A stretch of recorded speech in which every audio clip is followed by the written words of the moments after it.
अजितदादांचं विमान झाडावर आदळलं असतं तर झाडाचं नुकसान झालं असतं. AIBच्या अहवालावर छगन भुजबळांची शंका. माजी उपमुख्यमंत्री अजित पवार यांचे 28 जानेवारी 2026 रोजी निधन झाले. ते मुंबईहून बारामतीकडे जात असताना त्यांच्या विमानाचा अपघात झाला आणि जो बारामती विमानतळावर घडला, या घटनेमुळे संपूर्ण राज्यात खळबळ उडाली. अनेकांनी या अपघातावर शंका उपस्थित करत हा अपघात आहे की संभाव्य घात असा प्रश्न उपस्थित केला. आणि या प्रकरणी 28 फेब्रुवारीला AIBचा 22 पानांचा प्राथमिक अहवाल समोर आला आहे. अहवालानुसार लँडिंगच्या वेळी विमान प्रथम एका झाडाला धडकले आणि त्यानंतर खाली कोसळले.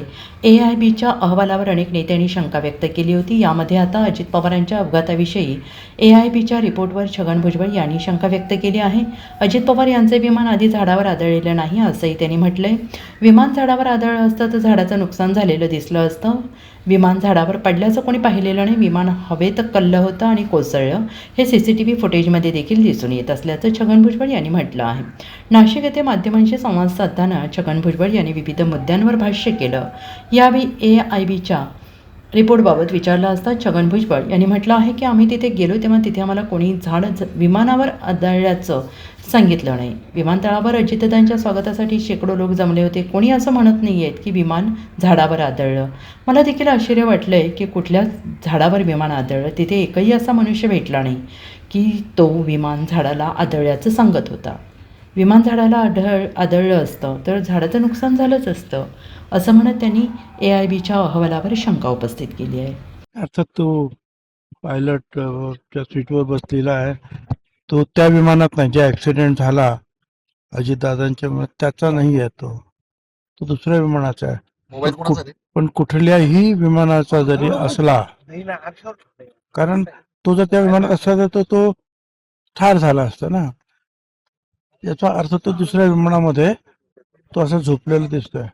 परंतु हे संपूर्ण चुकीचंच आहे. पायलटच्या सीटवर पायलटच बसले पाहिजेत आणि त्यांनी न झोपता जे आहे पूर्णपणे विमानाचा जो आहे ताबा घेऊन त्याप्रमाणे ते विमान चालवलं पाहिजे. तर तो मालक जर अशा रीतीने जर झोपला असेल तर हा निष्काळजीपणा आणि माजुरीपणा आहे. त्याच्यावर कारवाई करायला लागेल. साहेब, त्याच्यात आणखी एक विषय समोर येतोय की ते विमान जे ते एका झाडाला आदळल्यानंतर अपघात झाला. इथल्या स्थानिकांचं म्हणणं आहे की त्या ठिकाणी कुठलं झाड नव्हतंच. मला पण मी ज्यावेळी तिथे गेलो तेव्हा कुणी तिथे झाडाला आदळलं वगैरे असं मला कुणीतरी म्हटलं नाही.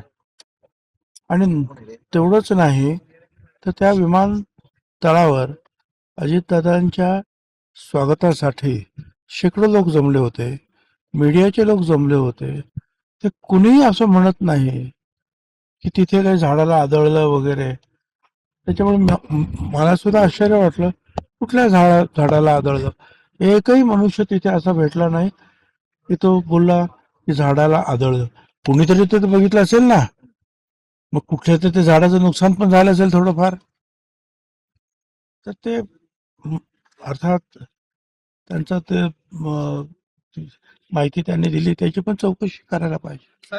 Bureau report SBN Marathi, Mumbai.